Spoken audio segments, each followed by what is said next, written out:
ప్రియులారా, 122 కీర్తన 6వ వచనంలో ఇలాగుంటది. యెరూషలేము యొక్క క్షేమం కొరకు ప్రార్థన చేయుడి. యెరూషలేమా, నిన్ను ప్రేమించువారు వర్ధిల్లుదురు అనే వచనాన్ని మనం ఇక్కడ చూస్తాం. అవును, మనం ఇప్పుడు ఇశ్రాయేలీయుల కొరకు మనం ప్రార్థన చేయవలసి ఉన్నామని ఈ వాక్యం సెలవిస్తుంది.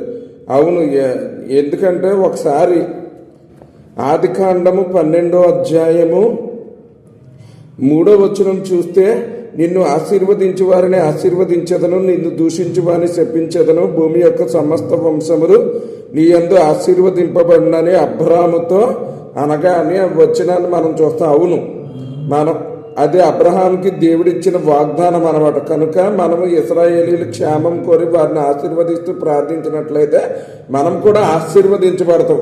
అదే వాళ్ళకి వ్యతిరేకంగా మాట్లాడితే మనం శపించబడతాం అన్నమాట. కనుక ఇప్పుడు ఇశ్రాయేలీయుల పరిస్థితులు ఏం బాగోలేదు. చుట్టూ శత్రువులు మోహరించి ఉన్నారు, వాళ్ళని అంతం చేయడానికి రెడీగా ఉన్నారు.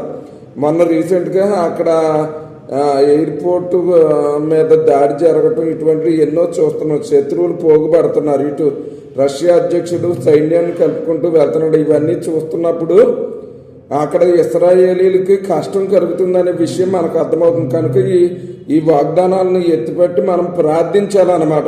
అప్పుడు మనం ఆశీర్వదించబడతాం, పరలోక రాజ్యాన్ని మనం కూడా స్వతంత్రించుకోగలమని చెప్పి ప్రభువు నామమును బట్టి నేను మీకు తెలియజేయుచున్నాను. దేవుడు తన పరిశుద్ధ వాక్యమును దీవించును గాక. ఆమేన్.